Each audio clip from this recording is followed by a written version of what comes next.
Welcome to Seat Time, everybody, the off-road show that brings you all the results, news, and online shenanigans that make being online a good time. We'd like to say thank you to Fly Racing for their support of Seat Time. Please go check them out at flyracing.com. Welcome to Seat Time, everybody. So Brian Pierce here, your fantastic host.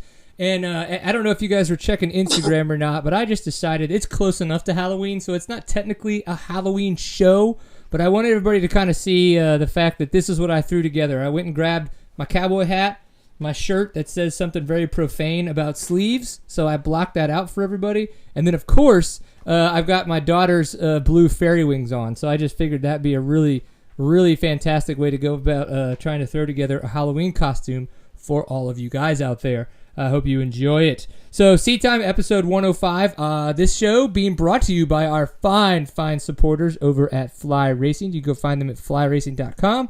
Powersport Graphics over at ridepg.com.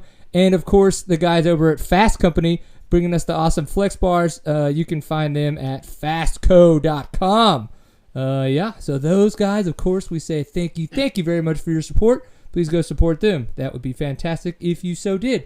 Of course, we have some of our Seat Time merchandise that you can go pick up over at seattime.bigcartel.com. Please help us support everything that we do here. This takes a little bit of money to host all this junk on the internet. And that helps us get some of those costs down out of our pockets and more into the beer jar, which is nice for everybody. Of course, we have the chat room as well, tlk.io/Seat Time if you want to direct the conversation at all, if you would like to bring in questions to our guest, if you would like to know the color of underwear that Caleb Russell is wearing this evening, that's the question that you should bring to me in the chat room. That's where you would do it. So, being that I kind of just gave it away, Mr. Caleb Russell, your 2013 GNCC XC1 champion! Welcome to the show. How is your evening going, kind sir? Yeah, it's been going all right, I guess. Yeah, now that you're technically off of work for a while, huh? Yeah, I guess. Yeah, I guess so. Yeah, good way to put it. Off Right? of work. Maybe. Actually, it's more busy during this time of year than any other time, pretty much. Why is that? It seems like I'm gone away. Just talking to people on the phone all the time, working out deals and such? No, not really that aspect of things, but the off season. Well, I'm going on a cruise next week, so after that, I come home, and then my brother-in-law is getting married, and then right after that, I'll probably take a few weeks off, and then middle of December, we always go out to California for testing and stuff, and then after that's over, you got Christmas and New Year's, and you're always traveling to other families' houses, so then after that, it's kind of back in the swing of things. I'm gone away from home, either in Florida or wherever I can find that's sandy, staying for a few weeks, months at a time, racing or riding at least, and training. So yeah, this time of year is way more hectic, like away from home, than it is actually spent at home. Man, well, at least you just won the XC1 title that you worked so hard for last year, and you kind of were in a little bit of the same predicament. The points weren't nearly as close as they were last year with Paul Whibley. But, dude, how does it feel? I know you've kind of been through the rigmarole, so just give us whatever spiel you want to at this moment about how awesome it is. Yeah, it's pretty good, but I was in the exact same predicament as last year. The points were just as close. That's because they go off of overall, and I see Mr. Bolton just kind of brought it down to my attention about that. So, sometimes you pay attention in life, sometimes you don't, and that's kind of how it works, so I just go with it. But, obviously it didn't work out for you last year, and it did this time. So it feels really good to have it now? Yeah, I don't feel much different, but it's cool to have this little number one plate sitting here, just chilling, so. That is a very little number one plate. Most people use that as just kind of a joke, but that is like a very tiny number one plate. Is that something they gave to you? Yeah, well, I got a whole bunch of these to pass out, and got a whole bunch of them still to hand out to people around, but I've got one sitting on my desk right here. It's pretty cool to see your name right there with a big number one, so yeah, that's a plus, but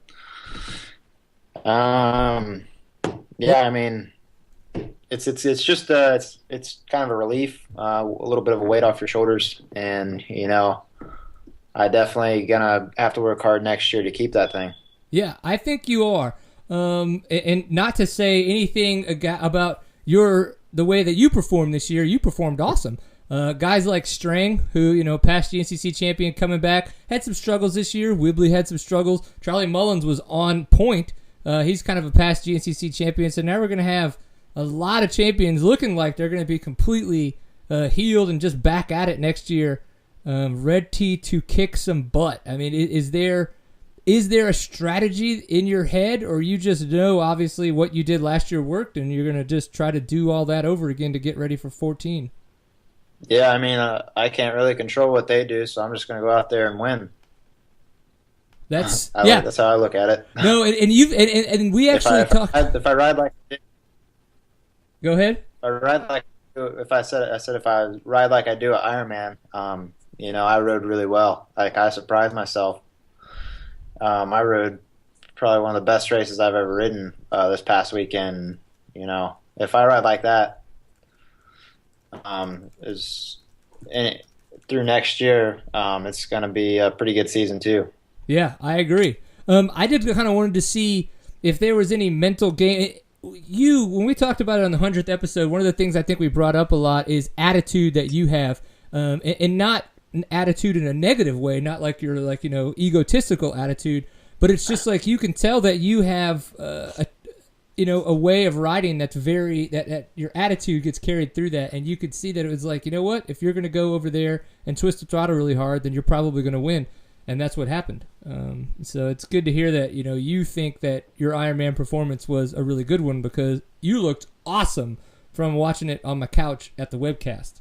Yeah, I mean, I'm not really.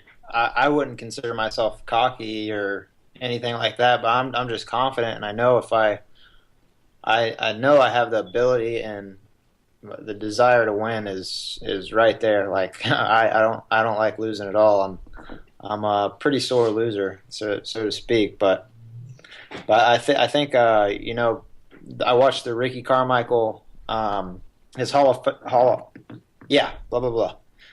Fame inductee video there, right?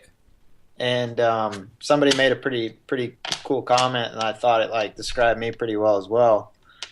He hated losing more than he liked winning, and I'm kind of the same way. Like, I won, I'm happy, but I don't really wear it on my face or anything. Like, it's just what I want to do. Like, that's I wear losing on my face more than winning. So yeah, I bet, man. I could totally see that for sure, that you just really want to go out there and win. And that's kind of what I meant about the attitude. Obviously, we weren't trying to say egotistical or cocky or anything like that. And I'm glad that you could clear it up, because, man, sometimes it just sound like an idiot. Yeah, that's what my mom will say the same thing, so it's okay. I sound like an idiot to you. That's all right. Well, all the time. I wanted to ask, just because you were so dominant from round 7 to round 11, and then we saw Charlie Mullins win at Powerline Park, then he won the National Enduro the next weekend, and then he was coming back for Ironman. Did anything like that the kind of that momentum that he had? It doesn't seem like the way that you describe it. You go out there and you're like, I want to win. Like, you don't mentally let a lot of things get in your way. So did something like that, where Charlie Mullins is just coming in with so much momentum, it kind of mess with you, or no? I mean, no, not myself. Like, I don't know. Ever since when I turned pro, I used to be like a really nervous guy, like worried about everything, and something just clicked, and I just quit being nervous altogether. Like, I don't worry about anything. I just go out there and do what I know how to do, and I think if you leave the nerves out of it, you're able to do what you need to do a lot easier. So, I can't say I wasn't a little bit nervous. I think I was more anxious than nervous, because obviously I jumped the start, but that was just a little bit of a dumb move on my part. I always count down when Ricky holds his hand out for 10 seconds. So I counted it down. And I got the 1, and I hit the button, and it was like a half second too soon. Yeah, I heard you talking about that on the webcast in your little interview after the fact. So you do completely rely on your electric start for the starts there at GNCC for those dead starts? Yeah, I don't have a kicker. Yeah, man. So you got, oh man, that is awesome. I honestly didn't know if you guys would take those off or not for off road. You know, sometimes being 10 miles away. I got to ride a Sherco this past, not this past weekend, but at the Cross Timbers National Enduro. And to be honest, it had an electric start, used it all the time, and all of a sudden I looked down at one of the brakes and I was like, holy shit, this thing doesn't have a Kickstarter. Like, not even like the KTM where like you could tell that there was a spot for it on some bikes but not on others. Like, just never even a thought of putting a Kickstarter on that bike. And that's when I was like, oh shit, that could be interesting. But I mean, obviously no issues or anything like that, but it was a mental kind of like just a mind F, if you will. Yeah, I was kind of weary about it too because this is the new motor for the 13 bike doesn't have a spot to put one, like on the 350 anyways. So, you know, I never had used since I got on a 250F. I've never really used the Kickstarter back from like 2009 all the way up till now. But then it's not there. You're kind of like, man, what if something happens to electric start? You kind of want that. Yeah, you do. And I guess they seem to do a really great job of keeping everything contained.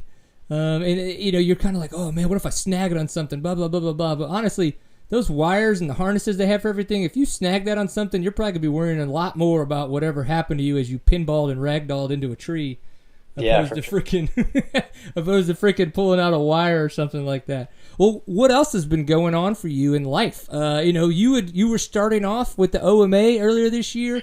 And all of a sudden we kind of see you drop. We saw you drop out. What happened there? Was that what happened there with the OMA? Bad call on my part by doing them, I guess. I started out doing them I could make a little bit more money doing them, but like once I started doing them, my results weren't there. I wasn't having fun, and I was spending more money than I was making going to them. So, you know, I I talked to Auntie, and then I had an opportunity to go to 6 days, and because Baylor was still hurt, so I kind of jumped on that train, and I'm really glad I did because 6 days turned out to be a lot of fun, and you know, I'm looking forward to next year. I think I can improve a lot on my ability to ride special tests. And, you know, I want to improve my results over there, too. Yeah. Well, and how old are you right now? Are you 22? I'm 23. You're 23. So, but next year, then, are you going to have to be in the on the trophy team, just age-wise? Yeah. Yeah, because it's 23 is the actual cutoff. So, has there been any discussion about that already? I mean, no, but I'm sure as long as I'm healthy, I mean, why wouldn't the GNCC champ be on the trophy team? Yeah, no, I completely agree. I think you should be, for sure. You had a fantastic rookie performance over there this year, and it was kind of odd that they even had Baylor on there. Just seemed like there was absolutely no way that he was going to be healthy to be able to make it out there to do that race.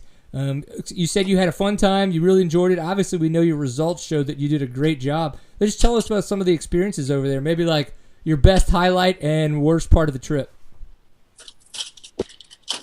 Worst part of the trip. Well, I think the highlight was all of us throwing junk out the windows at each other on the highways, driving around to walk the special tests. We had a blast just blasting each other with tomatoes and oranges and whatever we could put our hands on to throw out the damn window. We chucked it out. But cat food, dog food, you name it, we had it. As kids do. I dig it. But the riding wasn't very fun at all. It was like most of the guys said, yeah, it was pretty crappy, like the track wise and conditions. But yeah, it was still good.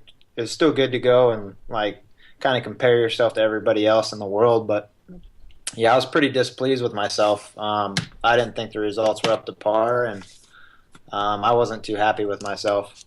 Yeah, that actually leads us right to a question we just got from our chat room from Eric Kudla. He wants to know, what was it like? And it's Ryan Kudla. I did it again. I'm such an idiot. Sorry, Ryan. And what was it like seeing your times at the end of each special? It looked like sometimes it really affected people, and other times they didn't care. So it sounded like you might have been one of the guys that was kind of affected by your poor times. Or what you're saying, poor times. I would call them masterful, awesome times of epic, because mine would be much slower. I don't think looking at the times like played any effect like on how I rode. Like I was just pissed off and struggling to figure out where they were making that time up, because I really you don't really know, because that's why I don't really do like the national enduros and enduro racing so much, because you can race somebody and you can kind of pick up here and there, and then you can apply that what you've learned the previous lap to like the next lap. But when you're out there racing yourself, like you really don't know anything. Right. Like, you think that's as fast as you can go, and you get smoked by 15, 20 seconds. You're like, okay, I know I can go faster. Where now do I go faster at? So yep. That's the hardest thing. But I kind of got it figured out and just started riding smoother, just trying to like not try as hard, and everything kind of turned around a little bit for me. I started having some better tests. But, I probably crashed in over half the tests, just stupid little washouts, because I was losing the front end quite a bit. The tire had a lot of roll in it, and it was super dry and dusty and rocky. So I was, I think on day 3, it was a really trying day for me, because the day before I had the penalty, and I was all pissed off that day. So I didn't really ride I was over it from the get-go. After the first test, I got that penalty, and I was pretty much over it the rest of the day. Right. And then day 3, I just a bunch of mental mistakes all day long. And then 4 and 5, I kind of gathered myself and rode a little bit better. And what happened with that penalty? Kind of explain that a little bit more for some of the guys out there that might not know how the timing works at, say, like at the International 6-Day Enduro. All right, yeah, I can do that. I'm pretty sure now you're an expert on it, so you don't do it again, right? Yeah. Well, but yeah. So you basically 8 o'clock in the morning. The first guys go off, and it starts from wherever you finished the day before. So if you're first and second overall, you take off on the first line. You're second or third and fourth. Well, actually, they should do it by 3 guys, but they did it by 2 because it's so dusty. But yep. So you take off, and say you take off at 8 o'clock, and you got to be at time check 1 by 8:40. So you take off, you do your special test. You just kind of trail ride, do your special test. You do the special test, and then you come into the time check, and they got the white flag sticking up, and you go through, and you look at your watch and make sure you got plenty of time. And then when it's on your minute, you go to the next. You go through the check, and they take your card and write it down. But right. I was just chilling at the checkpoint and, just hanging out. I was looking around, talking to Christy, and I seen Brownie was still there. He was having his clutch issues at the time, and he was a minute ahead of me. And I went and did something else, and I went around the corner. I think I took a piss behind a bush, and I come back, and I was putting my helmet on and talking to Christy some more. And the next thing I know, I look at my watch, and I was like, I'm a minute late. Damn it.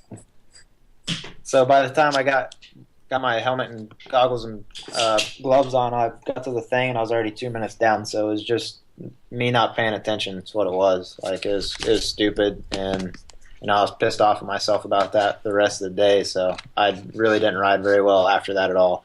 Yeah. Well, and that's I think one of the things that seems to bite a lot of people, a lot of rookies, and even vets sometimes, is just the timing issues.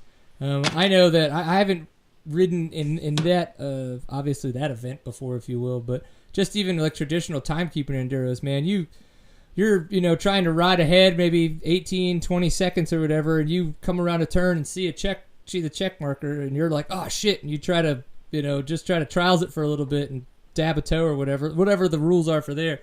And I've made plenty of stupid mistakes, mental mistakes, just complete, so it happens. You just got to learn from it, and unfortunately, all 6-8 hours you're out there on the trail, you got to either be riding or thinking, right? Yeah, because that was like that was going into the second section when that happened. So I was out there the rest of the day just thinking, yeah, Yep. I was like, as soon as I went through the check, well, I said 6 days over. Yeah. Well, that's all right, dude. We all think you did great. And it sounds like you're really enthusiastic about maybe going back for 2014, at least for the ISDE. So what are your kind of plans for 2014 looking like for locally here with the GNCCs and maybe some of the other series?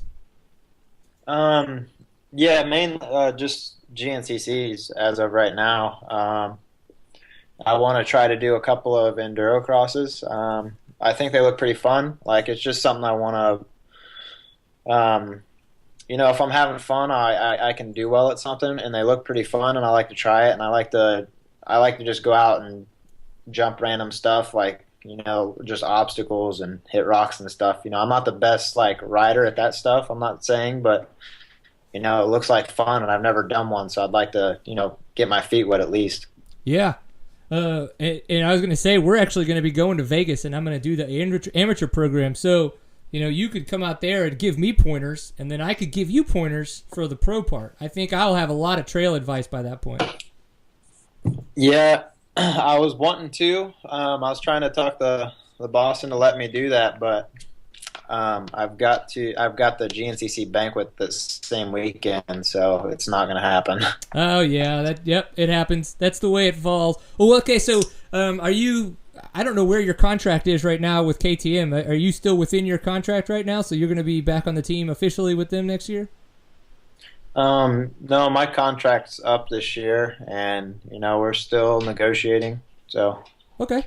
Hey, that happens. You're thinking about it. You're thinking about it. I understand. And you're quite the commodity this year, Mr. XC1 GNCC champion. Yep. Yeah, awesome. Well, cool, dude. Where can people find out more information about you? I know you got all your Twitters and all that kinds of stuff. Find out about me. Check out YouTube, Motorsport Inc.'s page, and follow my Driven to Win series, and also Caleb557 on Instagram and Twitter. Yeah, are you going to be doing the Driven to Win episode again next year, or is that something you're kind of working through? We haven't really discussed anything of that. It's actually not even over for this year. There's still the new episode's getting ready to come out, and then there's one after that. So there's 2 more still left to come out. But, okay, cool. Hopefully we can work something out and definitely do that again. I think that was good for me, and getting lots of exposure for myself and all my sponsors together. So yeah. It was pretty awesome. I can't thank motorsport.com enough for stepping up and wrapping my motorhome and doing this series with me. It was pretty cool.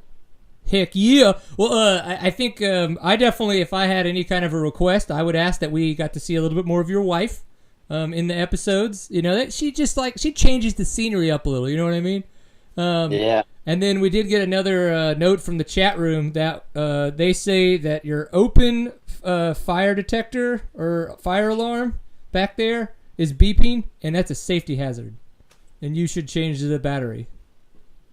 Who said that? I think it was 2 different people. It was Bolton and then Ryan Kugla. Yeah. Oh, okay. Yeah. It doesn't even have a battery in it. That's probably why it's beeping. I just took the battery out of the one in my bedroom last night because it was driving me insane. I still got the one in the hallway going off. All the batteries went bad all at the same time. So. You gotta love manufacturers how they screw you like that. Yeah. Those jerks. Well, cool, man. Well, we appreciate you being on the show. Any last words of awesome wisdom? What the mind can conceive and believe, the mind can achieve. Bam. That was as deep as I wanted it to be. That's fantastic. Sweet. Yeah! Thanks, dude. We really appreciate it. Go change those batteries and don't drive your wife crazy with it anymore. All right, yeah. All right, later, dude. Have a good night. See ya. Awesome. So cool to talk to Caleb Russell. He's not just a fast dirt bike rider, but he also has a lot of fun stuff to say. And I know that he's having a good time because he's on a little bit of a work break, which is good for him, and so he can enjoy some of those beverages that 23-year-olds get to have, opposed to younger than that, as they should. So as Steve, our producer, brings up our next guest, I, of course, want to say thank you to one of our great sponsors, Fly Racing. So I was talking to Dale Spangler today. I was like, hey, Dale, it's getting to be winter time now. It's getting a little bit cooler. It's fall, if you will. We're getting ready to have daylight saving times kick in. So should we have what kind of good stuff for winter? And he was like, the Tidal gloves. Those are what we're pushing hard for 2014, and we want everybody to know about them. So what's neat is they actually have them in 2 different lengths. So if you ride in an area, or maybe you're on a snowmobile and there's a lot of snow. Hey, what's up, Steve? It is. Yeah, nice, cool. All right, you stay 1 second, and I'm going to finish up my little spiel about Fly Racing. Is that cool? Yeah, go ahead, bro. Thanks, Bros. And then, so they got the new Tidal gloves, 2014, 2 different sizes. So if you're not worrying about snow, you can just get the short ones. If you're worried about snow, you can get the long ones. I think that is a great way to do it. I personally, since don't ever want to ride in the snow, I'm going to get the short ones because that makes things a little bit easier on me. Though I do have little tiny baby hands, and I need the thickest gloves I can get because I am a big, big wuss. Now, so this is Seat Time, the online show for the off-road enthusiast. But this evening, we have, I would say, a celebrity in the radio world and a celebrity in the supercross and motocross world, Mr. Steve Matthes. So, dude, what's going on, man? How's your evening? What's happening? Hey, thanks for having me on. I'm hardly a celebrity. That would be somebody like Tim Ferry. That would be a celebrity. Dude, you got that right. But see, you got to stand next to Tim Ferry for so long. Do you not feel like some of that celebrityism wore off on you? Good point. Yeah. I did also win Mechanic of the Night in Orlando in 2005. I was the best mechanic in the whole stadium. They gave me a check and everything. So, dude, that. That's so technically, you weren't just like a professional racer's mechanic. That officially made you like a pro mechanic. I mean, you got paid to mechanicize stuff. I was a top tech. So, yeah, good point, you guys. Thanks for helping my self-esteem out. See, that's the thing, man. We're not just here for off-road racers. We're for guys like you. Your self-esteem's down a little bit. You call, you get on Seat Time, and we boost up your morale. I think we're good for the whole entire world, honestly. Yeah. You should write a book or do something like that. I agree. Good job. I feel better about myself. Yeah, well, that's what we like to do here, Steve. Okay, so the real reason is I love your show. I listen to it all the time. I appreciate what you do, and I love your opinion because of the fact that you're just blunt. I don't know if I can always do that because of the fact that I guess I'm less confrontational. But hey, I appreciate what you do. I love what you do. But one of your shows, we were talking about Zach Osborne, and how he made. I want to get it right. Let me get the quote that I have here, and maybe it's in there somewhere. Okay, it was that Osborne was doing prep on this Seat Time show. Hey, dude, you're lucky, man. It's only 1 cup of vodka I've had before I did this. Okay, you're lucky. It could be better. Right. It's doing that dumb race was the quote that you had referring to when Zach Osborne did the ISDE versus Des Nations. I don't know if he had an offer or not. You would know that more than I. So just bring us some closure on this. Yeah, look, I don't know. Somehow this gets in today's world. You say something and you immediately get branded as something, and I've gotten some flack for things that I said about Zach and a lot of off-road guys. I mean, you guys are gnarly. You guys aren't scared to get really angry. It's the sport of all the off-road stuff is so gnarly and so incredible that but it's not seen by the same amount of people as motocross, supercross. So you guys are like the little people that have no you're like Canada, where you always want to be noticed. You always want to point yourself out, and you get very angry when people, disrespect you guys. It's like Canada. Trust me, I've been there. Well, you are Canadian with a green card. Yeah, exactly. No, for sure. But the whole deal was, Zach rode for Puerto Rico for the Motocross of Nations for years and years, and he's a great rider, and he had a chance to go this year again. And granted, he'd done it for a number of years, and not with a lot of success because the actual real Puerto Rican is never very good. So the team needs a lot of luck to get into the A main. But regardless, so Zach had another offer to go this year again. The Puerto Rico guy loves him, and he turned it down to go to the ISDE. Now, I have nothing against the ISDE. That's gnarly, and it's an incredible race. But I don't care if you're going for Guam or Puerto Rico or anything. If you're a motocross racer, then racing the Motocross of Nations is it, man. That is the ultimate, And so, yeah, I definitely busted Zach's balls about going to the jungles of Italy. Turns out there was no jungles at all. I made that up. I don't even know. why I said that, but he It clarified sounds that there was good. not any jungles. I just said, why do you want to go to the ISD is that's not fun. It's not. You're changing your own tires. You're prepping your own bike. The motocross tests are probably pretty fun for him, and I guess he won those. But no, it's not fun. And going to Motocross of Nations is, now granted he'd done it before, but going to Motocross of Nations is like so cool and so amazing and such a great thing for a motocross rider. And my Zachy Poo just turned his back on Puerto Rico. And I didn't like that. I thought that was dumb. And it's got nothing to do with the ISD. If the ISD was another weekend and he did the ISD and Motocross Nations, then that's great. I just thought that if you chose the quote-unquote jungles of Italy over riding at the Motocross Nations, then you're drunk or high. That was my whole argument. Well, the good thing is we know that Zach was neither of those. But it would be kind of interesting if he actually, like your comment to, if it were 2 different weeks and he could do them both. If he raced one for Puerto Rico and then one for USA, it's like, hey, buddy, you might be a little confused. Which card are you using here? and he told me, he's like, man, I really hope to ride for Team USA one year. And you know what, man, if you think about it next year, you got Blake Baggett and Zach Osborne. Those are going to be 2 guys that, off the top of my head, 2 American guys that are going to be like 1-2, 2-1 in the 250 Nationals. There's a real chance Zach could go for Team USA next year. Yeah, so, you're right. Absolutely. He could do it.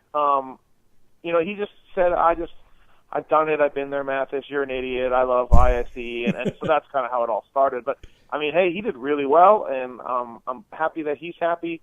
But, it was like his buddy Phil Nicoletti told us on the show, that Zach looked really miserable changing some tires over there, and that made Phil happy. That Zach was unhappy. So yes, but well, here's a good thing is like you eat Taco Bell and you have to change. You have to get your own tacos out of the wrapper, right? Nobody does that for you. Yeah, good point. I never thought that. That's pretty much exactly the same. You're right. That's a great point. I can only imagine that you eat more tacos than I do, so it's going to take longer and it's going to be more actions needed to unwrap them all. Yeah. Okay. All right. Yeah. No, you got a point. Super valid. Absolutely. You're and what you're right with saying about Zach, how well he did. Sixth place in the E1 class. He did have a really bad day where he got stuck in the mud. Of course, he made up some more points when he won the moto for the E1 class, but he dominated it. Like, and everybody was talking about, oh my gosh, Zach's gonna beat us. And he was like, guys. They've been kicking my butt in all of these tests. Who knows what's going to happen on a motocross track? He's like, sure, I'm the motocross guy. I should win. But but he totally wailed on him, man. It was pretty impressive to see for sure. Have you had him on your show? He was on before he went. We didn't have a chance to talk to him after the fact yet. Yeah, he's as you know, he's a good dude, and he raced 3 GNCCs and never finished off the podium. That's correct. This year. That's correct. Yeah. And then he podium motocross races. He podium a supercross race, and then he went to the ISDE. That's pretty gnarly. I got to give it up to the guy. With eyebrows like that and everything, he's still super good. You would think with 6 days and having to sweat that much that he would trim him a little just so he didn't have as much weight, on his his mind. No, but he runs it though. Dude, almost should get extra. He should get a couple of seconds in the ISDE, taken away from his time for those eyebrows. I think, actually, now that I think about it, he probably leaves them specifically so he doesn't have to use a maxi pad like some guys do, on their forehead for the sweat.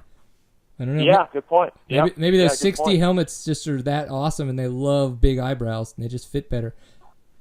Yeah, there you go. You've talked about the 60 helmets a lot. And did you know that they almost didn't let his helmet pass because it wasn't like all the right certifications, but it's because it's like specifically for off-road, right? With the certifications that it has? Yeah. Is that right? Oh, I didn't hear that. No, I didn't hear any of that. No. Yeah, like there's I think it was one of Mark's pictures. He's like standing there trying to explain to them like, no, this is okay. Like this is a new helmet, 60, and like trying to tell them it only has X amount of certifications specifically because they do not sell it for on-road riders. Like there's no chance an on-road rider could, buy this helmet for on-road use, and so he actually had to like really get them to explain that to him and kind of be like, hey guys, don't be stupid. Right. This is totally cool. Was he in the jungles of Italy? Totally in the jungles of Italy. Totally in the jungles. Okay, well, while I've got you on the phone and for a little bit, I wanted to ask you as well. Being a Racer X person, you're very involved in all aspects of the industry. Being with was it X Brands and all the other guys out there. What did you think about all the GNCC titles that were won this past weekend at Ironman? Yeah, it's pretty cool, huh? I just think that it's whenever you can get any kind of series to go to the wire, that's awesome. And the GNCC series certainly looks like with those two dudes, Russell and Mullins, like they're going to be the next guys for many years. I mean, they're both pretty young and they're both great riders, and man, the series is really set up to be great for many years. And like I said, to have it go down to the last round, that's awesome. Now, Russell passed Mullins, right, during the race? Yes, in the early stages. Right. So there we go. Like even more drama. Like it's all right there. You know what I mean? So, yeah, kind of cool. Yeah.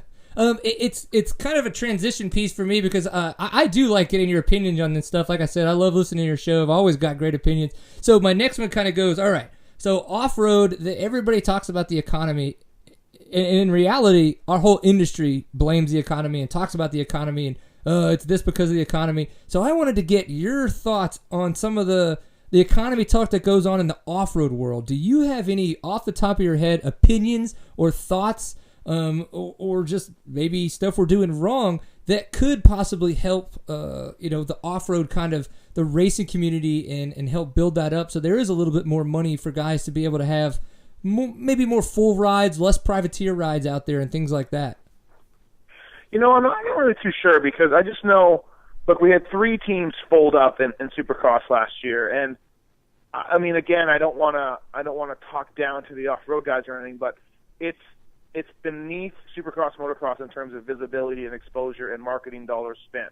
Absolutely. So when you have 3 teams folding in Supercross and motocross, it's bound to trickle down to the off-road guys because we saw one of the guys at Cowie told me that basically their whole off-road program getting canceled was because they decided to they had to put money into motocross and Supercross where they felt like they got the most exposure. So you're always gonna, as a series that depends on the bigger series, you're going to feel it.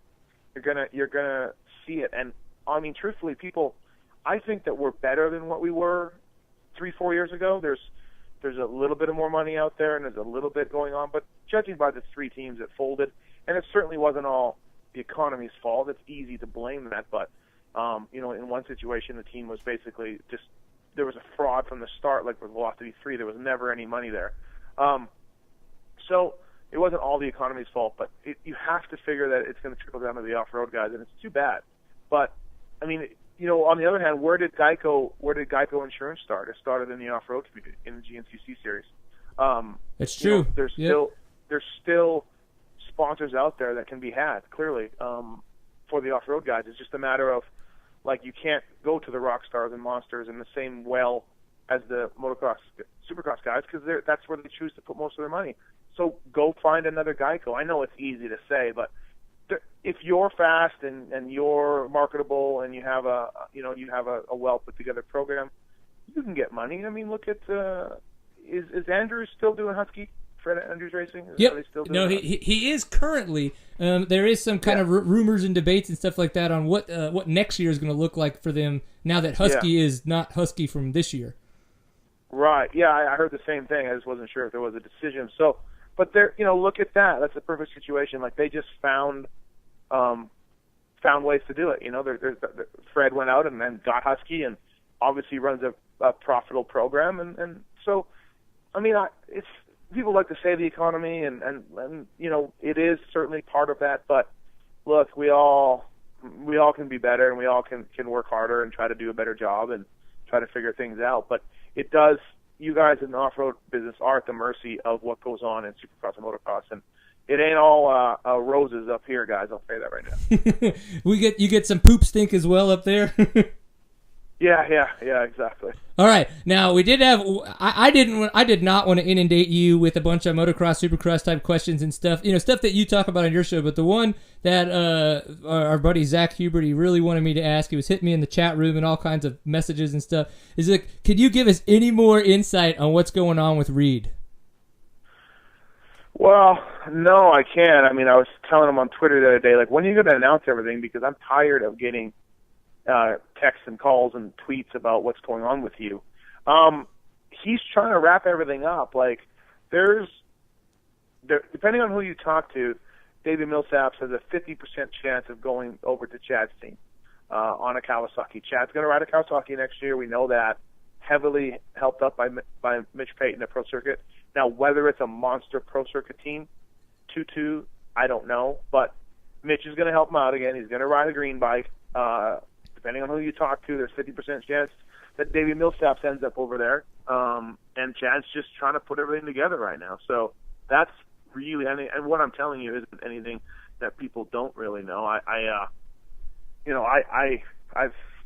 don't know anything other people don't. That's really all I know. Yeah. I know he's talked to the factory Cali guys about getting some works parts. He even tried to get a hydraulic clutch done up for his Cali from Europe. So there's some of that going on behind the scenes, but that's truthfully all I know. And I'm with you guys. I'm waiting. Yeah. I'm waiting and want to see what he does. One of the things I thought was interesting was, I believe it was an Instagram picture where he's like out with the old and he had his whole pile of shift gear. And I'm kind of like, okay, one, he just got a whole new load of shift gear and he's getting rid of that. Or he's like, this is all of my shift gear and I have totally new gear that I'm now loading the closet with. So great speculation. I saw the same thing. Chad loves to screw with people on Twitter and all that stuff. And his contract is up with me. His contract is up with Fox and Shift. He told me about a month and a half ago that he's 90% sure he'll be back with Fox. But I know he's talking to other clothing companies. And you don't have to be rocket science to know that he was once with Parts Unlimited, and that didn't work out, and neither side parted in a nice manner. Well, so he's not talking to them. He's with Fox now. So what's the other gear distributor company that can afford a guy like Chad Reed, with Fly Racing? So I'm pretty sure he's talking to Fly Racing, and but I think he'll see him back in Fox and Shift, and I think that tweet was just his way of once again screwing with all of us. Well, we love the drama. It's what keeps the silly season going for sure. It's guys like Chad Reed and all that kinds of stuff. He's a cool guy. I mean, he's a good dude. Like, I didn't get along with him when we were teammates at Yamaha. We both wanted to light each other on fire. But we've definitely gotten better. We've talked it out. I would say we're friends. I go to his house every year in Florida, and he's a good guy. And the sport, whether he's first or fifth or seventh or however he's going to do, the sport's better with him there. And I'm pumped that he's still around, and I think he can do good. I want to see what he's going to do. Yeah, for sure. Well, like I said, I didn't want to keep you too long. I just really wanted to get some we could clear the air, if you will, on Zach Osborne type stuff. I raced 2 GNCCs, bro. Dude, did you win, bro? I got there's a plaque upstairs in the in the studio. Sorry, in the lion's den. There is a 5th place in the industry class at Crawfordsville a long time ago. So, and then I also did the Unadilla GNCC, and I didn't finish because it was really muddy and rainy and shitty. But I did race 2 GNCCs. Well, you've done more than me, and I'm glad to say that. That's awesome, dude. Yeah. Well, thanks for doing everything you do for the sport. I enjoy your show. Do you have any questions for me? Let's just go there. Let's see what the fuck happens. It's okay if you don't. How's the show? Well, how's the show? How's it doing? Are you making money? What I like to say is that it doesn't cost us anything, and obviously that means that we net out. And you've seen it. I remember back 2-3 years ago when I first started with my buddy Plutty, you called us the Wayne's World of industry TV, whatever the hell it was, and then I ran into you at Dallas Supercross and we chatted about it. Honestly, that was the best thing you could have said because of the fact that I was like, cool, he's not taking it serious. Perfect. I was like, it was so much fun. Yeah. I like to sit down. I like the beer drink and bench race, specifically off-road, just because that's where I come from. And we get more and more people involved. Fly Racing's helping us out. We got, what is it? Right on. Ride PG, and then Fast Company and Stillwell Performance. So it's doing its thing, You know what? There isn't much out there for off-road shows, so it's good that you, Wayne and Garth, can fill a need for everybody. Yeah. I've watched a couple episodes, and it's cool, and it's funny, and I don't take myself too seriously. Maybe sometimes I act like that, but I really don't. And you guys don't, and I'm glad to see that it's not maybe you're not making any money, but it's not costing you money. Yeah. Well, that's the thing. As long as we're having fun and it technically doesn't break the bank, then man, I'm just gonna keep doing it because there's always beer to drink and there's always bench racing to be had, right? Absolutely, no, for sure. I hear you. Definitely, we had the Pulp show last night, and lots of drinking going on there, so I understand. Yeah, perfect. Dig it. Cool, man. Well, enjoy your night in Vegas, and I'm gonna be at the Vegas Enduro Cross. So if you're there, we need to at least high five and pretend that we don't like each other because we're both celebs. Yeah, that's it. Well, you have your people talk to my people, and our bodyguards will meet at the Vegas Enduro Cross, and we can try to have a meeting. Yeah, I dig it. Yeah, they can find us a safe corner to go talk and make rumors in a very dark, suspicious spot. All right. Well, hey, thanks a lot. Good luck with the show. It's cool. I'm glad you guys do it, and thanks for having me on. And I love off-road and off-road riders and off-road racing and everything about off-road rules, except for Zach Osborne going to Italy instead of Motocross Nations. Jerk. All right, man. Take it easy. Thanks again. All right. Thanks, guys. Peace.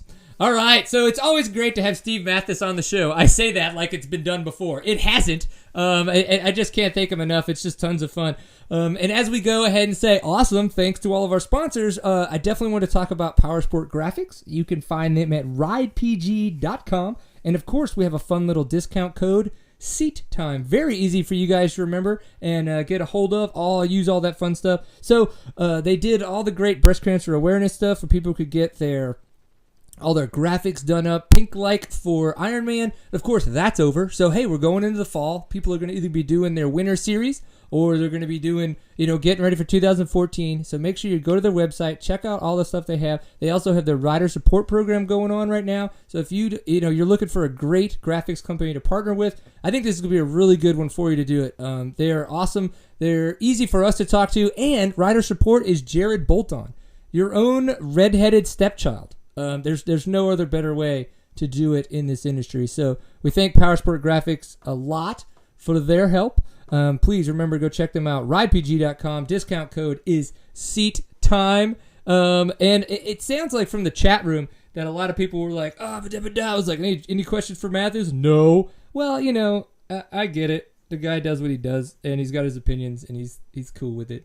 So, hey, we just keep going. You know what I'm saying? We just keep going. I got to look through my notes here for a second because we're having trouble getting Grant Baylor on the line. It's almost one of those times we got to go to our go-to guy, Jared Bolton. Where's Maria? Is she lined up? Yes. Yeah. He was lined up here till I called. Oh, dude, Malakote, I would love to make it to Ironman next year. I had a ride lined up to Ironman this year, and we unfortunately had some family stuff come up, and I had to go down to Waco to be with my wife as her grandmother passed away. So, and not to get heavy, it's just that's what happened, and so it was unfortunate, but I would love to make it. I did get a chance to make it to a couple GNCCs last year, doing some of the webcast type stuff, which was a ton of fun. So, I'm hoping, I'm still talking to the guys over at GNCC, trying to see if I can get back involved with that webcast for 2014. I think that would be fantastic. It sounds like we're connected with Grant, seeing if we can get a picture here, and if not, we can do what we always do and just go with audio. Do you have your video turned on there, Mr. Grant Baylor? Trying to quick. I'm on my phone again. You're on your phone again? Yeah. That's okay. So we're not getting any video from you, so what we're going to do is we're just going to go with it. We got a nice little fun picture of you up here, and we're going to use that. So you ready? A picture of me? Yeah. No, we got it. We're good. All right. So, all right. XC2 champion. You're like 60 years old, just like your brother. Dude, what is it with your family? What does your dad feed you guys? I know it's not just Michelob Ultra. What are you talking about? Just like my brother. He was like 17, almost 18. See, I don't do math. It's not like I'm intelligent. I mean, come on now. All right, so you're 16, so you're now the youngest. They had to change the rules to let you in the class when they did, and you're the XC2 champion. at GNCC. Is that not awesome? Yeah, it's really awesome. Yeah, I don't know. Coming into the year, I wasn't even going to run the XC2 class. I was actually just going to run A class again. And then the night of the banquet, they said, "Oh, we changed the rules for you.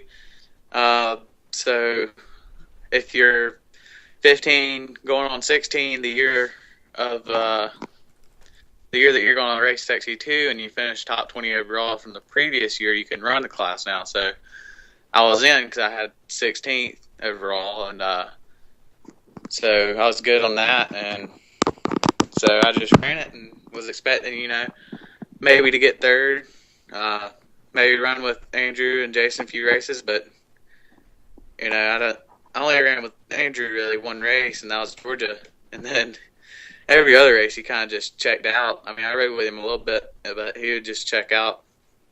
And I couldn't. But me and Jason rode a lot. Like over the season, we were back and forth every race. I mean, it was pretty fun. But it looked like during the middle of the season, you had a sporadic moment. Well, not sporadic. You had a moment in the middle of the season where you were doing really, really good, getting a lot of wins and building up an awesome points lead. And then it seemed like kind of towards the back half, you kind of seemed like you weren't getting a lot of the good finishes you were, earlier on in the beginning of the season and the middle of the season. Was there anything that kind of happened towards the end of the year that? Well, I mean, New York, I don't even know what happened there. I mean, I just sucked that day. I just straight up, Right. I don't know what happened. I mean, I got the whole shot and crashed 10 foot after the whole shot line. And so then I was fighting through. I mean, you can tell there's always like triple the show. I mean, there was probably 50 guys in XC2. And it was just, I was struggling all day trying to get back by those guys. And, I got stuck behind a few guys and then just fighting all day to catch back up. But, didn't have enough, and they actually cut the race short by one lap, and extra lap, I could have called up to a podium position, and because I had gained a minute and a half the previous lap on those guys for second and third, and then they were only a minute ahead, so then I could have called them, but kind of got screwed on that one, and then head to the fresh around the Gusher, and the Car-Mate Gusher. Sorry, I love that name. I think that's awesome. Yeah, that's pretty cool. But it was a fun track. I mean, if it was dry, it could have been deadly. It was really fast and just, it was straight. It was wide open. But luckily, it was muddy and slowed down a little bit. But was running. I mean, decent. Like I said, I was going through the pack, didn't get a good start. Dude crashed in front of me. I got stuck on his bike on the starting line and was fighting through the crowd all day. And I got up to about fourth place and called up the Scott Grills and Shane Hufford, which were second and third. And then the nut on the back of my brake pedal adjuster fell off. And so I don't know if you know how KTM brakes work. Oh, yes. I know exactly what you're about to explain. The bolt backed out, which pushed my brake pedal down, so my brake was stuck on. So every time I let off the gas, my back tire locked up and just about threw me over the bars every time I let off the gas. Then eventually it overheated, and I don't know. I mean, it completely warped the whole caliper. The caliper was like bent out. I mean, it was ridiculous, and so then I lost my brakes and went into the pits and changed it. Took a minute, and after I ran it like that for 2 laps, took a minute to change it, and then went back out. And I think I was 2 minutes down from Hufford, and I ended up I was so pissed off and just hammered down. And I caught him in about 4 miles, and Grills was just ahead of him. But I couldn't get around Hufford and ended up fifth there. And then going into, Ohio? I was, same deal. I mean, I wasn't far back that day though. I mean, I was pretty good. I was like running. I started out about 6, and me and Jason rode together for like first lap and a half, and then him and he kind of checked out with him and Lane, and they called up to Scott Grills, and then I was about a minute behind those guys.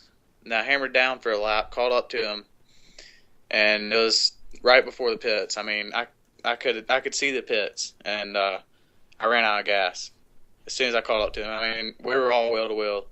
Ran out of gas, pushed my bike for 3 minutes before they came back there and got me some gas put in, and pretty much screwed my day. I mean, I was over it. I mean, I tried catching back up, but it wasn't enough. There wasn't enough time to catch back up.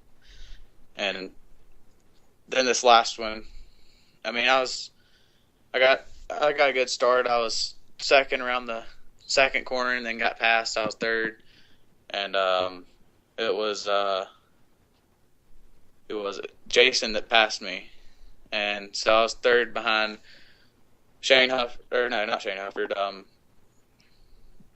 Zach Love, or yeah, something like that. I think that was Zach Love. Zach Nolan?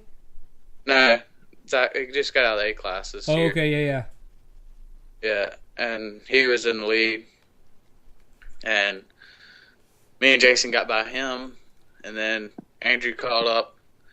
I waved Andrew by because I didn't even feel like messing with him. I mean, I was just going to let him pass me because,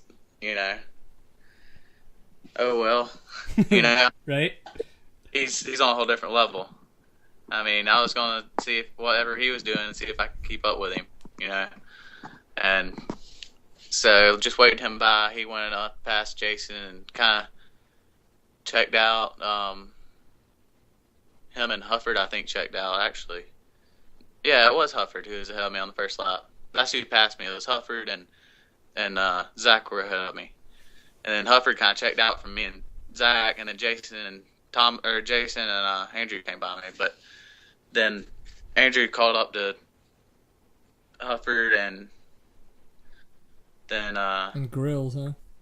Yeah, Grills was behind all day, and they caught up those last 2 or 3 laps. He caught back up. But Thomas then called up to Hufford, and they were a minute ahead of me, right about a minute ahead of me. And I called up those guys, passed them, pulled a minute on them, and then I was in second, about a minute and a half behind Andrew. I was gaining a little bit on him. They said I gained like 20 seconds on him in a couple of miles. I mean, I just got in a groove, and Jason actually told me after the race, he came up to me and he was like, dude, when you passed me, that was the fastest I've ever seen anybody ride in my life. You were just on a whole different level. And I said, yeah, I don't know, like, I just got in a groove, and I don't know, I was just felt like I was going really good. He was like, yeah, man, you were just flying. And then, I passed him. And then next thing you know, I was going through a swoop section, and huge stump or rock or something sticking out of the top of the whoop just caught me, threw me over the bars. I don't know if you saw my post on Instagram of my neck brace. Yes. Yeah, I actually broke my neck brace in 5 places. My neck's still a little bit sore, so. Yeah, well, at least it's not broken, right? Yeah, that's what I said on the post. I mean, if you guys aren't wearing neck braces, this is whatever. why you should. I mean, really, if you're racing a dirt bike and aren't wearing a neck brace, there's something wrong with you. I mean, you might say it's uncomfortable or something, but most people, like, I know a bunch of my friends and stuff have tried it, and they put it on for 30 seconds, take it off, never touch it again. You got to give it more than 30 seconds, I mean, everybody says they hate them and all, but actually once I put mine on now, I don't even notice it's there, and I won't ride without it. I mean, for me, that's like riding without a helmet. Yeah. Yeah, I've tried a couple different neck braces, and I get what they're saying, but it is one of those situations where, you know, it's like getting a brand new pair of boots. You know, you don't ride it and go, oh, those things are uncomfortable, and put them up and start riding with your old broken ones again. You break them in and you get used to them, and they get used to you, you get used to them, and I think it's a lot of the same way with those neck braces. You know, a lot of people are saying a lot of excuses opposed to, you know, finding a way to make them work. They're just finding ways to take them off, which I kind of agreed that we should all ride with one. I really want to try the Alpha neck brace. I think that's the one that's going to be the hot ticket for me. Just because the At and the Alpine Star I've kind of got some issues with, just with setup, finding that right setup. But I think Alpha might be. That's what I want to try. I wanted to know. You were talking a little bit about Scott Grills, and he actually looked very impressive towards the end of the season. I don't know how well you guys all know each other or anything like that. Do you know, like, if there was anything that he was doing special there to kind of catch up with you guys? Because he looked like he was doing a pretty good job there toward the end of the season. Yeah, he really stepped it up that after the summer break, and you know who else did was Shane Hufford. You know. Yep. Yeah, you're right. I mean, most of his last 4 races in the end of the season were all podiums. I think 3 out of 4 were. Yep. Something like that. And actually, I believe all the girls were. I think he had 3/3 and a second. Yeah, he had. Maybe. Yeah. Those last 4 were third, fourth, and second. So yeah, I mean, he was almost consistently on the podium the whole time at the end. Those guys definitely stepped it up, and you know, I didn't see him anywhere. I would they weren't, they weren't right there for the win at the beginning of the season, but at the end of the season, they really stepped it up. They did something in the summer and just, got on a whole different level from where they were. And Hufford is actually from the National Enduros.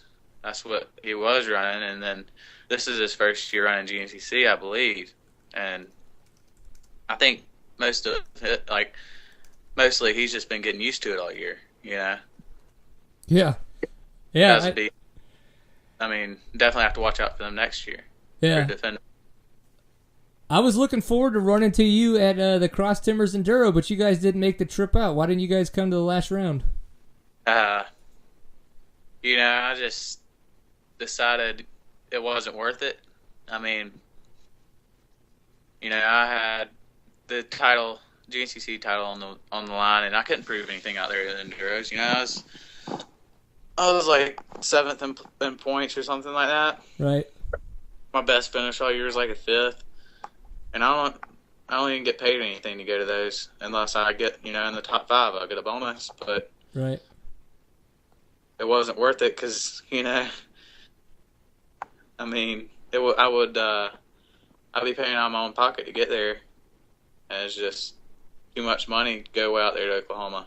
I hear you. Yeah, I know. We were talking to Caleb Russell too. We were asking him why, he was doing the OMAs, and then he kind of dropped off. And he said it was a lot of the same kind of thing. It's like the results weren't what he thought they would be, and he wound up spending more money than he thought he would. All that kinds of stuff. And honestly, when you're a racer and that's not your number one concern, you need to sometimes make quick adjustments and things like that. So next year, 2014, I don't know where you were kind of a support rider, even though your brother was supposed to be the factory rider at that point. You semi kind of took his spot, but not really, and all that stuff. But what's your 2014 looking like, or is there any definitive answer? I haven't really heard anything yet, actually, but hopefully I'll figure something out soon. I gotta grab my phone charger real quick. Oh man, we're gonna lose Grant Baylor just because of the fact that he didn't plug in his phone. This is awesome. Yeah, there we go. You would definitely lose that neck brace if you didn't wear it on your neck while you raced, wouldn't you? Yeah, my phone was about to die. I had 4%. It gets crazy sometimes when things get nuts. So you kind of you haven't really. I mean, is there anything that you can tell us that you do have figured out for next year, like maybe a bike or any kind of that stuff, or gear or all that jazz? I mean, I guess I just stay with the same deal, you know. Right. No one else has said anything, but I'm sure something will come up, and usually, you know, I would think that KTM would step up and, you know, say that they don't want to lose me and, you know, put in a better offer, but you never know. I mean, I hear you. I hear you.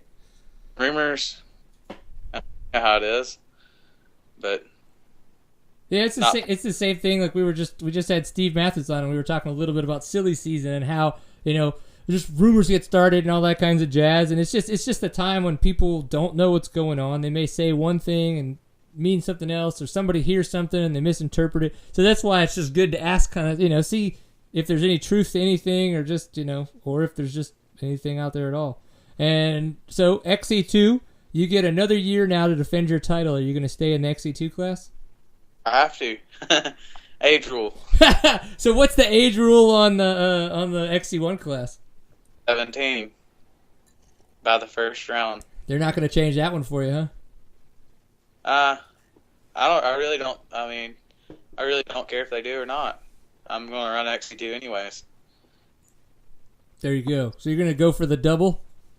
Yeah, I mean, the only person that's ever done it is Caleb Russell. And Hollywood was telling me at the race, Caleb's old mechanic, he was telling me at the race, he's like, man, you really need to win this title, but just don't win it next year. He said, I don't want Jason Thomas beating you this year, but next year you don't really win it, because me and Caleb are the only ones that's ever done that.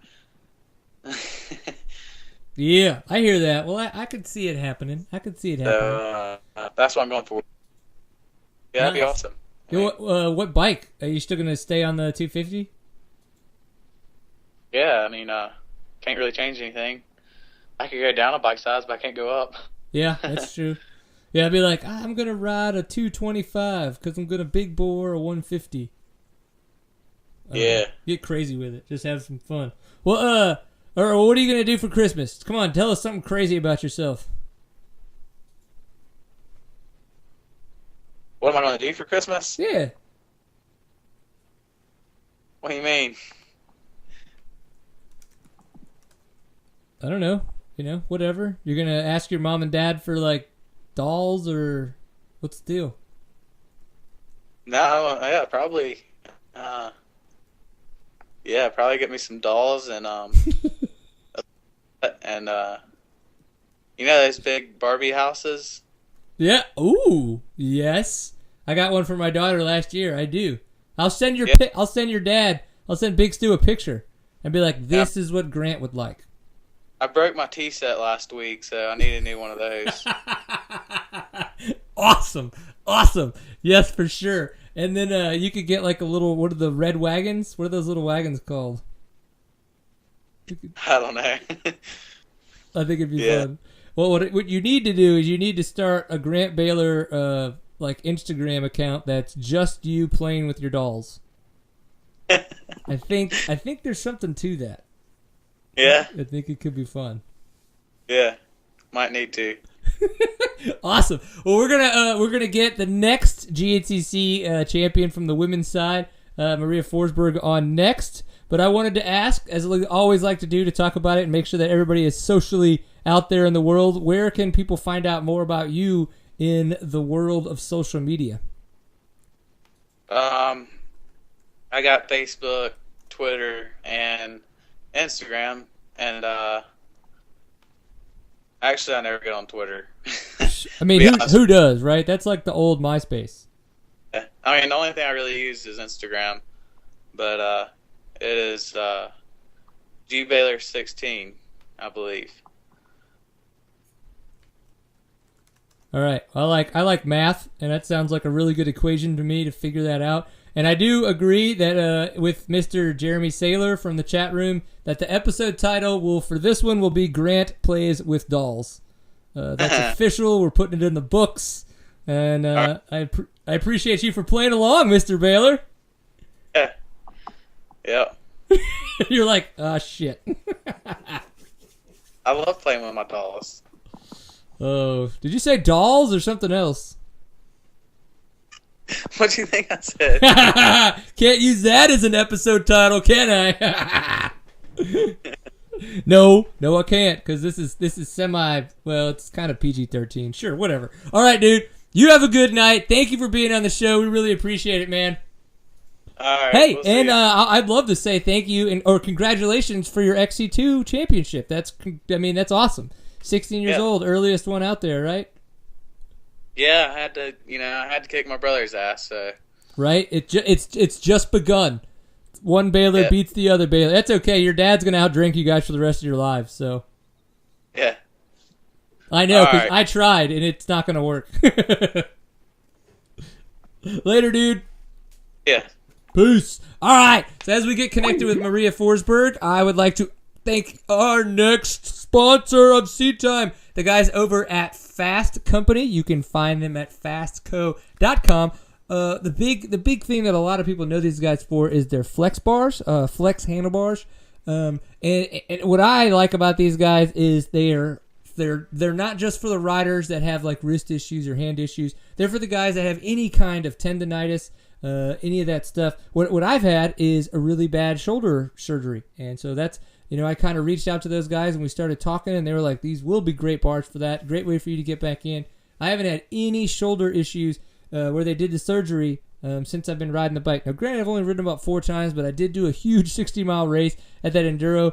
Rode great for the first 2 sections, and then I completely bonked after the fact. And that was not the flex bar's fault. That was this fat little out-of-shape beer-drinking guy's fault, mainly the beer gut. But what's awesome about these bars, everybody in the off-road world should be running these things because they're going to help with vibration dampening, so that way your hands aren't going to go numb. You're not going to get near as bad an arm pump.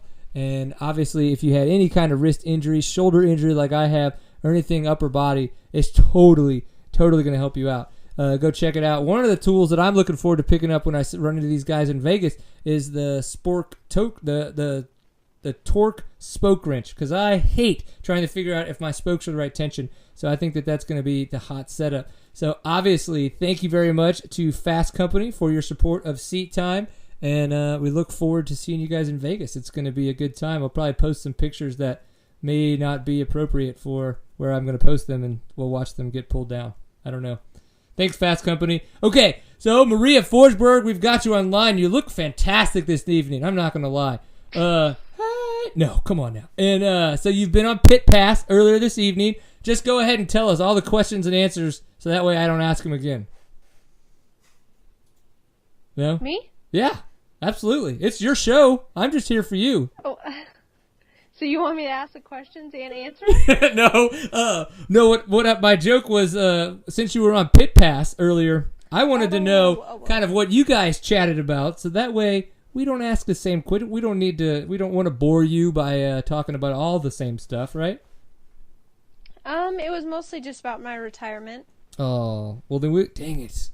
That's it. The show's over. Can't ask about questions. Okay, no. So congratulations on getting another GNCC Women's Championship. Absolutely amazing that you've done that. Going through, I was trying to make a full list of everything that you've won in the past 10 years, and that is a huge, huge, huge list. You are a very, very accomplished rider, and especially this year, you've just kind of put it in the books. What would you say is your top 3 most memorable moments from your career? That's a really tough one. Getting the first off-road female factory ride, I think that would be one of the best moments. And also my X Games gold medals would be probably another one, and my 6 days gold medals. Yes. When was it that you went to 6 days? I had tried to do a little bit of research on that, and for some strange reason, I was coming up with real answers.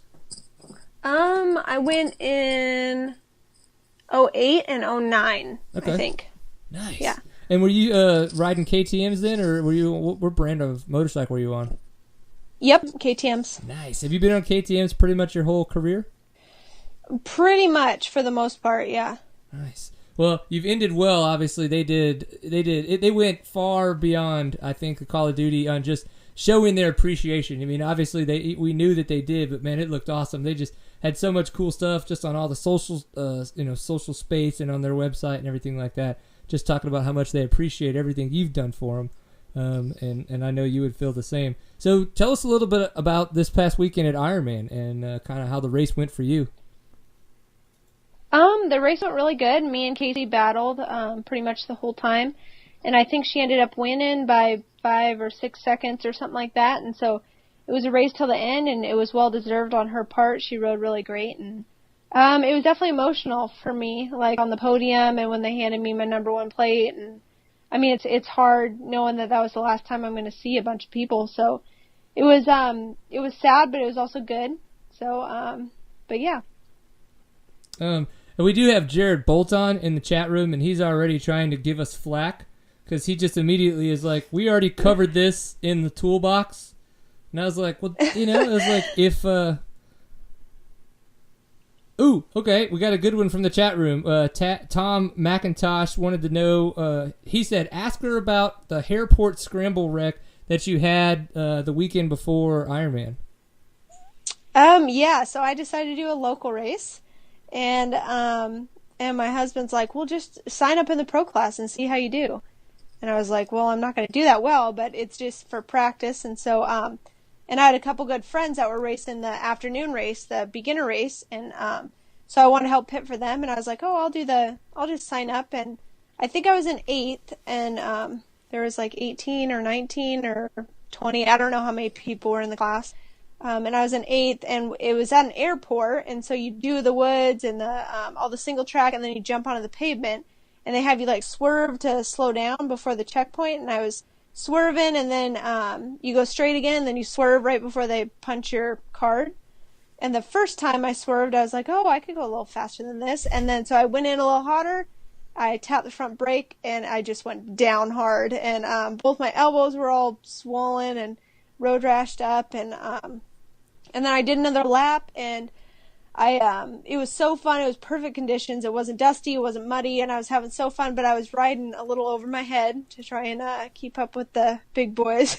And so I decided to hang it up for the day. It was the first race ever in my life that I've quit without an injury or mechanical problem. So I felt pretty bad about that, but I was like, I'm leaving in a few days for a big race, and I need to be smart, and I wasn't making good decisions. So yeah, well, that's awesome that you went out. I think it's fantastic that your husband talked you into racing the pro race. It would be so neat for you to come like down to Texas, and see you show up and race in the pro class here. I think that would be, and it's got to be really cool for those guys and all the guys and gals out there, and just to be able to see you kind of compete on, I guess you quote unquote their level, if you will. So. Well, I wasn't on some of their level. There were some really fast people, but it was fun. I enjoyed it. My goal was to not be dead last, and I was more middle of the pack, and so it was fun. Awesome. Well, so I wanted to know if you were planning on doing Vegas Endurocross. Are you going to be doing any more of those, or is this kind of the official, time that you're kind of done racing?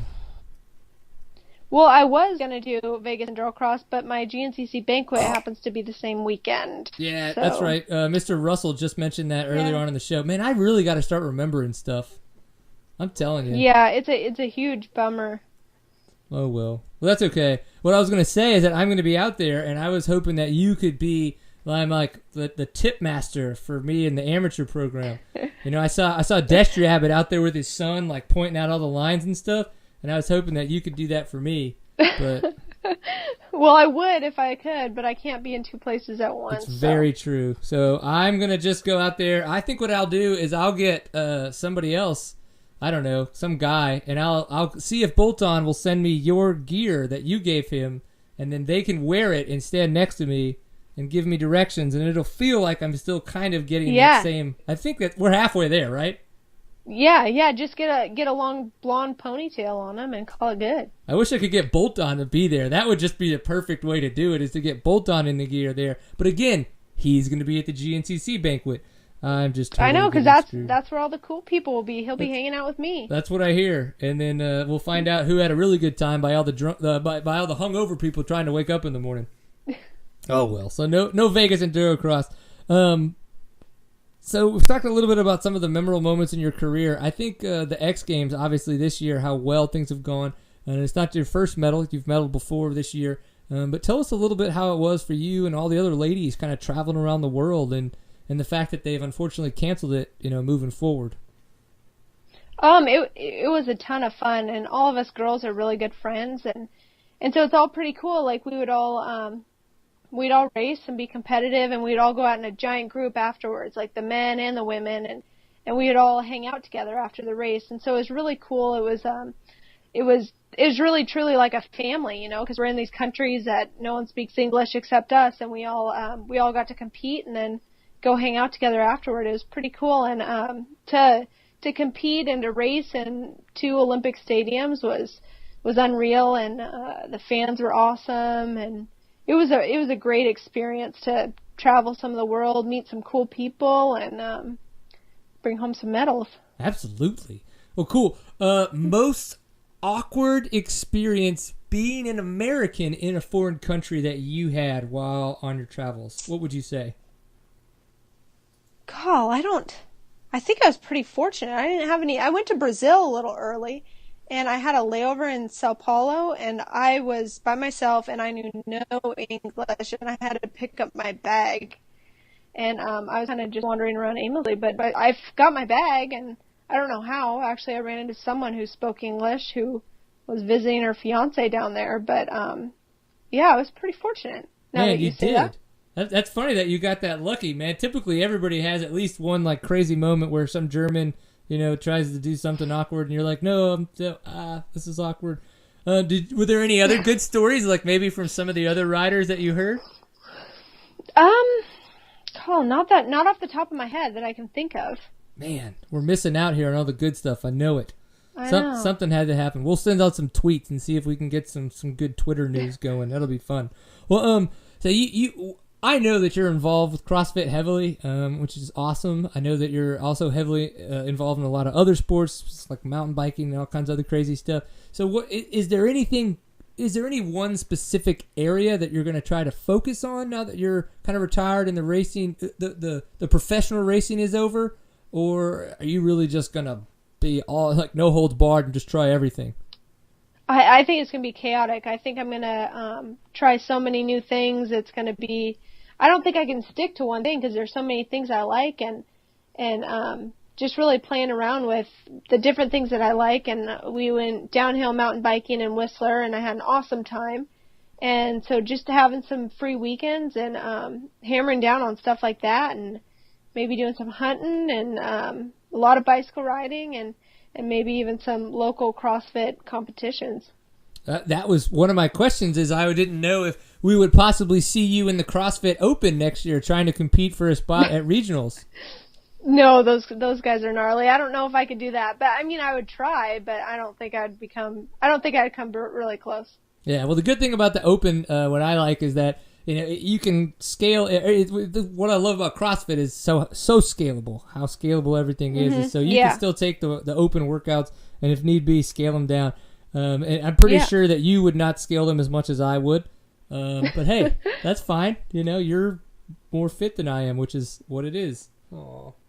Makes me hang my head. So Whistler, when did you guys go to Whistler to go mountain biking? In August, middle of August. Did you get to go to the top, to the very, very top? Top of the world, the top of the world trail, right?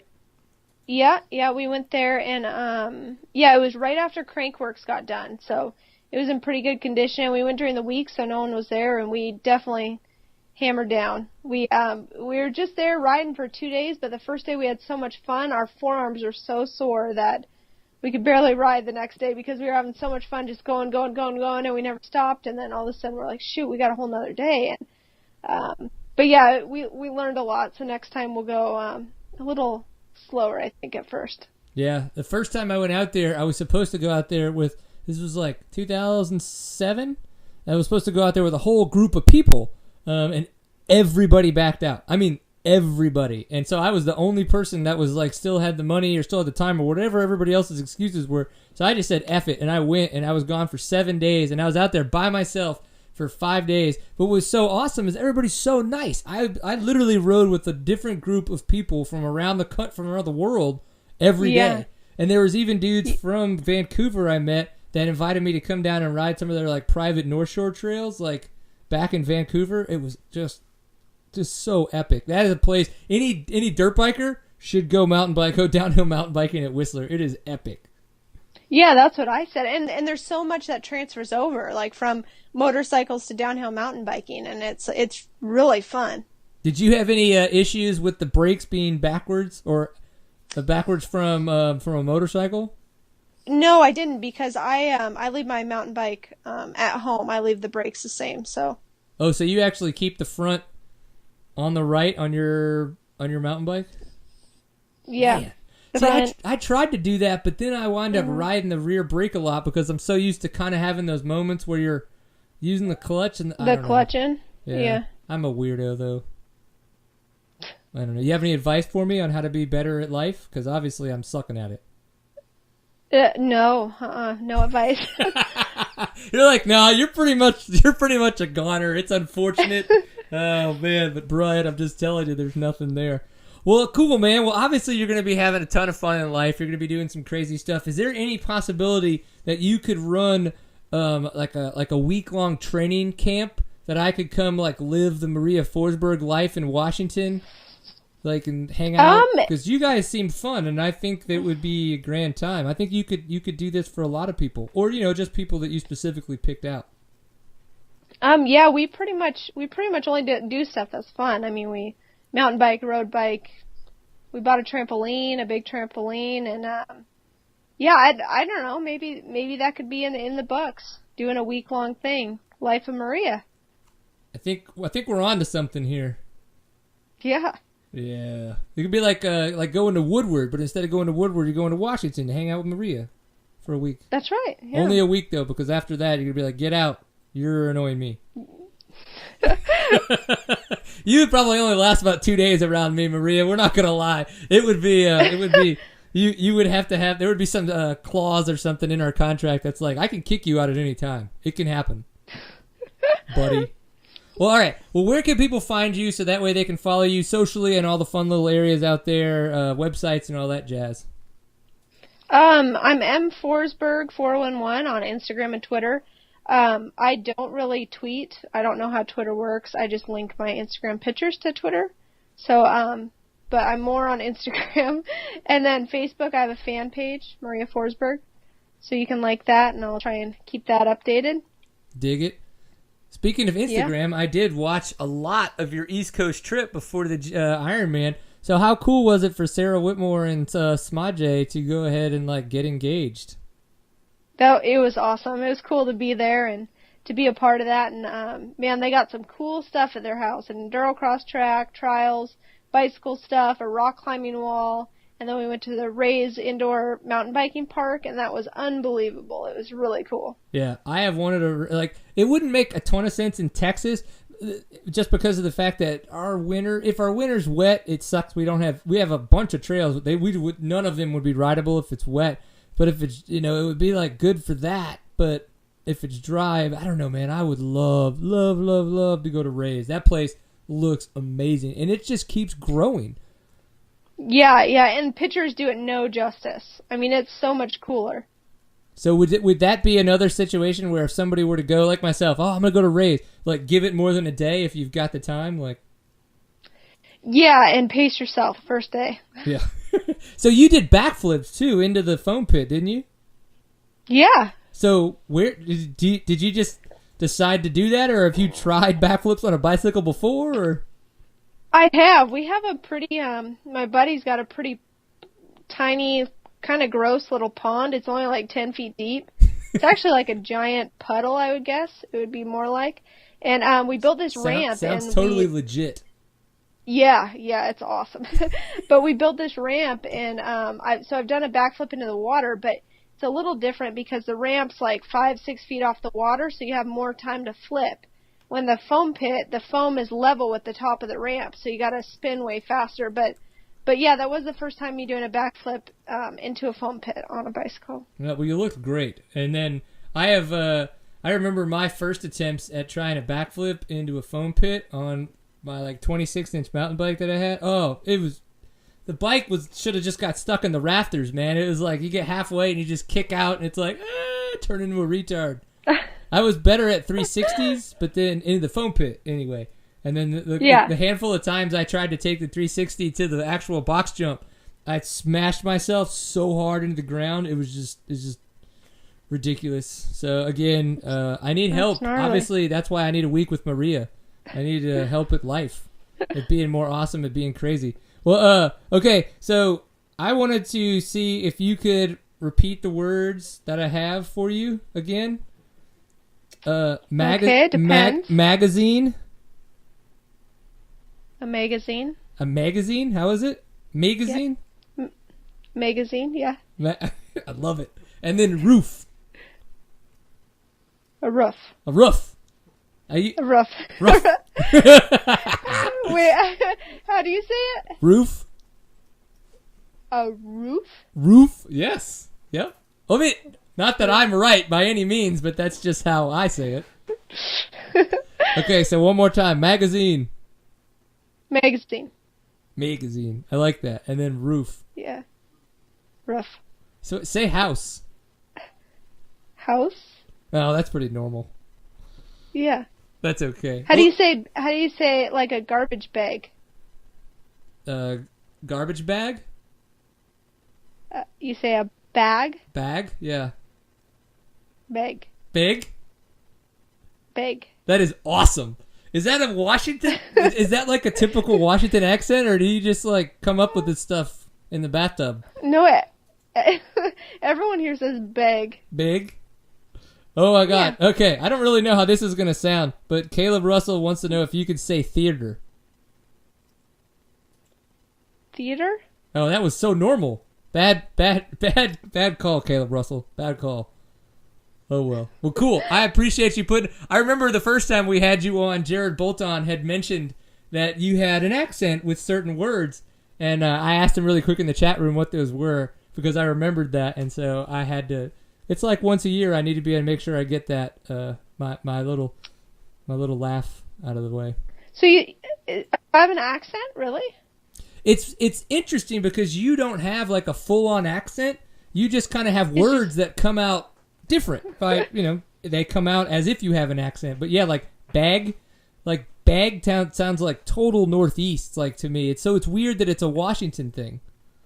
Well, I'm Northwest. Yeah, I know. That's what makes it so weird.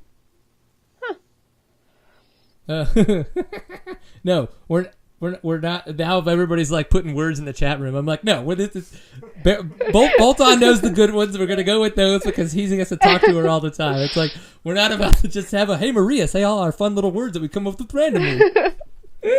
Well, again, thank you for playing along. I'm not trying to embarrass you. I just think it's awesome and it sounds cute and it's great for the show. So thank you, Maria. Yeah, no problem. All right. Well, good luck with your retirement. Have fun in life. And dude, just live it up. I know you're going to, but yeah, we appreciate you being on the show, and hopefully we'll have you on again, and you can tell us about all the other crap that you start winning, right? Yeah, hopefully that'd be good. Dig it. Well, have fun out there, and we'll talk to you soon. All right. Okay. Thank you. Bye. Thanks again, Maria. Bye. All right, so as we close up with Maria Forsberg, can't thank her enough. Everybody tonight has been awesome. We had Caleb Russell, then we moved on to Steve Mathis, and then, of course, Grant Baylor came on for a little bit, and then Maria Forsberg. Great guest, episode 105. I think we have done a very good job. No, Jeremy Saylor, we're not using the word olive. But again, so Seat Time. Where can you find us if you have no idea what you're looking at? SeatTime.co is the website where you can find us. We archive a lot of archive all of the shows there, so you can watch them. Of course, we post a lot of fun posts on Facebook. Things of awesome, and then of course things like when you're riding with Woody, if you will, riding with Woody, however you want to look at it. That kind of stuff's going to be posted there. lots of cool stuff going on, of course. Twitter.com/seattime_CO.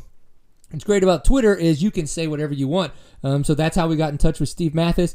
He totally wanted to come, totally agreed to come on the show. I wouldn't say he wanted to. But yeah, so it's great. Follow us on Twitter. You can say whatever you want. We're going to say whatever we want back and be really mean and, intrusive. Instagram, it's just regular old Seat Time. We didn't get crazy there. And then, of course, YouTube, you can search for Seat Time CO is our username there. What's good about this show is we also have the audio, so you can listen to it. It's on Stitcher and iTunes. Easy enough to subscribe. Please go check out seattime.bigcartel.com.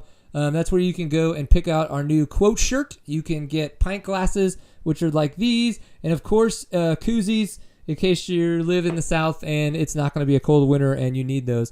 I think Bolt-On would be very proud of you if you did it. So again, thank you for paying attention. And one thing we'd like to tell everybody is remember to always enjoy a pint full of awesome.